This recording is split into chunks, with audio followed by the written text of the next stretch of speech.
DCGB ngunyan, anainot, pirming nanginginutan. Always number one. Always number one. DCGB, 729 kilohertz. Enot sa Bareta, enot sa Gabos. 4 minutos pasado alas 5.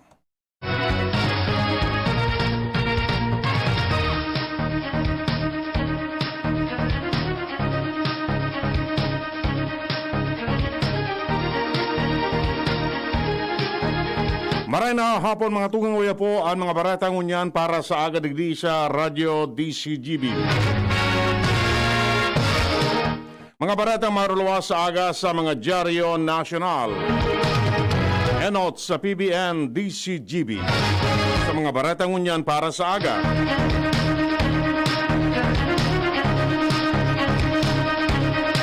Inotong tan bareta halid yan sa luwas. Si Luens Barcena. Luens kamen.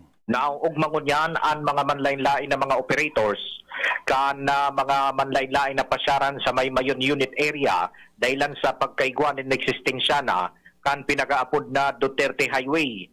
Ini pagkatapos na makaulay kan DCGB News ang manlain-lain na mga operators araw kaining mga nasa green laba, sa black laba, asin sa mga manlain-lain pang pasyaran sa mayon unit na mas napapadali na ang pagpasiring sa indang mga pasyaran na mga pinagmamanihar dahilan kan na eksistidong pinagigibo na dahil pa napaparilan na 8-way highway lane na magkukonektar puon sa barangay Mabinit, hali sa Daraga, sagkod ini pasisiring na ngunyan ang kahalabaan, pasisiring sa may mayon na natural park.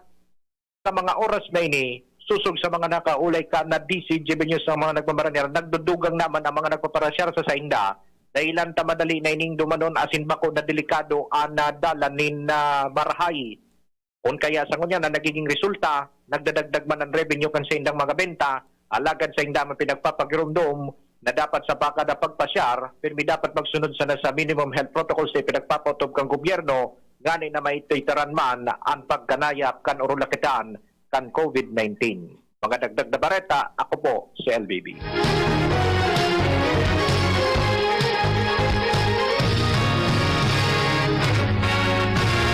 Pakusugon ang educational investment system tanganing maging liabe sa pag-uswag kan ekonomiya. Ini ang sinabi ni investment na banker Benji Palmahil kasabay kan pag-itaas ng demand sa mga Pilipinong nagtatrabaho sa ibang nasyon. Itinaong halimbawa ni Hill ang medical field kung saan dakol ng mga Filipino nurses ang kinakaipuan ngunyan sa mga iba-ibang nasyon lalo na nasa tao kita kan laban kontra sa COVID-19 pandemic. Palawanag pa ni Hill na kung sa sirang aspeto kita nagaangat kay puan pa ining mas pagkasugon para makatabang man sa satuyang ekonomiya. Dagdag pa kini na dakol naman na foreigners ang mas pigpipili digdi na mag-aadal nin medical courses arog na sana sa probinsya kan Davao asin Pangasinan. Sinabi ni vaccine expert Dr. Ron Ginsolante na ang pagbutwa kan mga local cases ni mas nakakaulakit na Delta variant kan COVID-19 sa Pilipinas, di man dapat mabaaguan punteriya na mabakunahan ang 70% kan populasyon sa katapusan kan presenteng taon. Siyang sinabi na ang presensya kan Delta variant bako mandakulang bagay para mabago ang target sa pagsasabi na dapat imantinira na mabakunan ang 70% kan populasyon sa nasyon lalo na ang mga high-risk population. Nangapuda na agiraray siya sa publiko na magpabakuna na para maproteheran ang sa indang sadiri asin komunidad sa COVID-19 asin na Delta variant.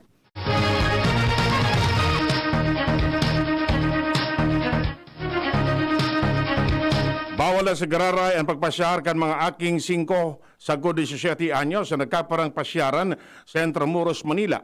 Inanabiso kan Intramuros Administration katakod kan rekomendasyon kan Metro Manila Mayor sa Interagency Task Force na suspendoron muna ang polisiya na pigtutugod na ang mga aki. May edad na 5 anyos pa itaas na makaluwas na nin harong. Idinugang pa sa informasyon na efektibo ang nasabing abiso poon ka nakaangial daw. Abiso sa publiko na perming magsunod sa minimum health standard tanganing mapugulan ang pag-ulakit ka nakakagadan na virus. Nagbaba na ang bilang kan mga aktibong kaso ni COVID-19 sa Kamara de Representantes. Kinumpirmar ni House Secretary General Mark Oleandro Mendoza na sa pinakahuring datos, nagluwas na nasa 46 na sana ang aktibong kaso kan nasiring na helang sa mga empleados kan Kamara de Representantes. Naniniwala man siya na posible nga magbaba pa ang bilang sa totoong kaso kan helang. Idinagdag pa man ni Mendoza na may mga tinamaan kan COVID-19 na dai pa nakasumitir ni clearance kan sa indang pagrahay sa Department of Health kung kaya dai pa sinda nahali sa listahan kan mga aktibong kaso. Biglalauman na sa ikatulong simana kan Agosto, mapapuon na magpabakuna sa Kamara de Representantes gamit ang sa indang binakalan na bakuna. Meras na daw si Hans Galero may dagdag na istorya. Hans, kamen. Taro sana ang kaso ng COVID-19 na nairehistro ko niya na aldao sa syudad kan Legazpi. Susog sa impormasyon ay pinalawas ko niya na pagkahapon ng Alcalde Noel Rosal. Ang pasyenteng ini sarong 31 anyos na babayi, residente kan Barangay 37 Bitano, Legazpi City, as in for verification man ang sa iyang history of exposure man tan sa kunyan. Susog kay Alcalde Rosal na nakakwarantina na ini sa designadong pasilidad kan gobyerno lokal kan Legazpi. Sa kunyan na nagdidiit ang kaso ng COVID-19 na nai-record sa syudad kan Legazpi sa oral daw na pag-analyze o kaya pag-assess ka na DOH Bicol. Nagpapasalamat si Rosal sa kooperasyon na pinagpapahilig kan publiko sa kampanya ninda may kinaraman sa nasambitan ng bagay. Mientras tanto, nakula man ang kaugmahan ko niyan kan gobyerno lokal kan Legazpi matapos na maaraman na 6,000 na doses ng Janssen vaccine ang iaalokan ko niyan kan DOH Bicol sa inda o kaya sa syudad kan Legazpi. Sigun sa LGU Legazpi, padagos sindang papakusugon at papahiwason ang pagbabakuna kontra sa COVID-19 sa mga Legazpenyo na nakaregister sa QR code as inipapa na yaon sa priority group. Dagdag na baleta, Ans Galero, DCG. Sobra 3.7 bilyones pesos na nailuwas na fundo kan Department of Education para sa sendang maintenance and other operating expenses o MOOE. Ang nasabing fundo itatagama para sa reinforcement kan bagong normal setup as in implementasyon kan minimum health requirement sa mga eskwelahan. Sinabi ni Education Undersecretary for Finance Annalyn Sevilla na naitaon na kan DepEd ang MOOE sa sendang mga field offices as naglalaom sindang magagamit na nasabing fundo. Sinabi niya na maski dai nagdalaog din personal ang mga estudyante, operational man ang mga eskwelahan as nagagamit pamanggarare nin mga school facilities ang mga paratokdo. Mantang sinabi man ni Education Secretary Leonor Briones na kamautan kan ahensya na makapagtaon ng suporta sa sendang mga tauhan na nagtatrabaho apisar kan patakot kan COVID-19 pandemic. Sinabi kan Department of the Interior and Local Government na sinda nag-iisip na mag-imponer ng granular lockdowns imbes na province o citywide lockdowns para magkaiguanin balansa sa ekonomiya kan nasyon sa tao kan patakot kan COVID-19 at Delta variant. Sinabi ni DILG Undersecretary Epimaculen Singh na sa indang regulasyon na daiman sinda ma-lockdown in probinsya o syudad sa pagsasabi na ini pa man giraray ang sa indang regulasyon asin kasabay digdi ang pagbalanse kan ekonomiya kan nasyon. Siya tinawanin doon na habo man talaga nindang ipasunod ang lockdown na dahilan ta siguradong apektado ang ekonomiya kan lugar. Nagpatanid ang Bureau of Animal Industry sa paggamit sa nanin yelo para paliputon ang karne o kaya meat as in poultry products. May nagkaparang vendors sa mga merkado ang may limitadong cold storage facilities kung saan pwedeng i-preserve ang mga karne. Sigun kay BEI Director Rieldren Morales na pwedeng ma-expose pamanggiraray ang mga karne sa bakterya kapag ini daitultul na naibugtak sa laog ng chiller. Sinabi ni Morales na nagko-coordinar naman sinda sa Metro Manila local government units as iba pang probinsya para sa distribusyon ng chiller. Ang Department of Agriculture guminastos na ng 45 milyones pesos para makabakal ng 2,500 na chiller na itatao sa mga meat vendors sa Metro Manila asin kataraning na probinsya. Suportado kan Department of the Interior and Local Government ang Bayanihan to Arise as One Bill o Bayanihan 3 para magkuhanin mas dakol na contact tracers na iyon makakatabang sa gobyerno na mapugulan na ang paglakop ka nakakaulakit na COVID-19.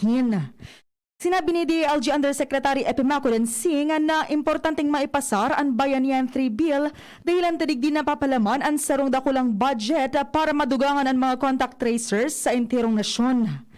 Siyang sinabi na sinda naglalaom na ang Department of Budget and Management mataunin poder sa mga gobyerno lokal na mag-realign kan sa indang development funds para sa COVID-19 response.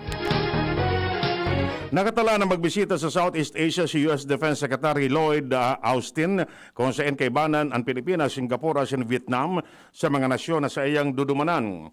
Sigun kay Pentagon spokesman John Kirby, mapuon ang pagbisita ni Austin sa Hulyo 23 kung saan ilalaag ang importansya kan administrasyon in the U.S. o ilalatag ang importansya kan administrasyon ni U.S. President Joe Biden asin Vice President Kamala Harris sa Southeast Asia asin ASEAN bilang parte kan Indo-Pacific Architecture. Apera kani sinabi man kan U.S. Embassy na magiging kausaman kan pagbisita na maaraman kung kaipuan magpadala ng ayuda dahil sa pagigibong influensya kan China sa West Philippine Sea. Invitado na si Vice Presidente Leni Robredo para mag-atendir asin maghiling sa ultimong State of the Nation address o sona ni Presidente Rodrigo Duterte. Sinabi ni Abogado Barry Gutierrez, tagapagtaramkan Office of the Vice President, na daiman pinapa-atendir si Robredo sa Batasan Pambansa Complex sa Hulyo 26, kundi iniipapaagi na sana sa Zoom siring kanakaaging taon. Iniyan sa iyang reaksyon sa pahayag ni House Secretary General Mark Alejandro Mendoza na inimbitara na si Robredo na mag-atendir sa SONA sa Batasan Pambansa. Kumpiyansa ang Department of National Defense asin Forces Armadas ng Pilipinas na diit-diit nang nadadaog kan gobyerno ang forsa kan mga komunista na yon haloy nang nagpapasakit sa namamanwa ang Pilipino. Ini matapos isabay na kan Anti-Terrorism Council ang National Democratic Front sa listahan kan mga teroristang grupo siring kan Partido Komunista kan Pilipinas New People's Army. Sinabi ni Defense Secretary Delfin Lorenzana na mantang padagos ang pag-atake ang mga bandidong CPP-NPA padagos man ang pag-inganyar sa mga bagong miyembro para sa sendang armadong pakikipaglaban. Para man sa Forces Armadas, dakula ang may tatabang kan desisyon na ini kan Anti-Terrorism Council dahil mapapakasog ka ini ang sendang kamauotan na runuton asin kortaron ang terorismo sa paagi kan pagpugol sa mga komunista na mag-recruit kan sendang mga miyembro. Tiwala ang Forces Armadas na nagkaparang lagdang na sana makakamtana ang katrangkiluan asin makakatalingkas naman ang komunidad sa patakot kan terorismo. Bago na 2022 elections, hinagad din sa rong opisyal kan Department of the Interior and Local Government sa mga politiko na ipag-oktaba naan sa indang pagtiripo na pwede nga maging super spreader event sa taho kan COVID-19 pandemic. Sinabi ni DILG Undersecretary Epimaco Densing na may mga nare-receive sindang informasyon na magkakaigwanin pagtiripon ang mga politiko. Siyang sinabi na dapat ang mga politiko magduwa-duwang isip asinday na una ipagpadagos ang sindang mga pagtiripon sa pagsasabi na may posibilidad na ini maging kausanin o lakit kan COVID-19 lalo na sa indang nasasakupan na lugar.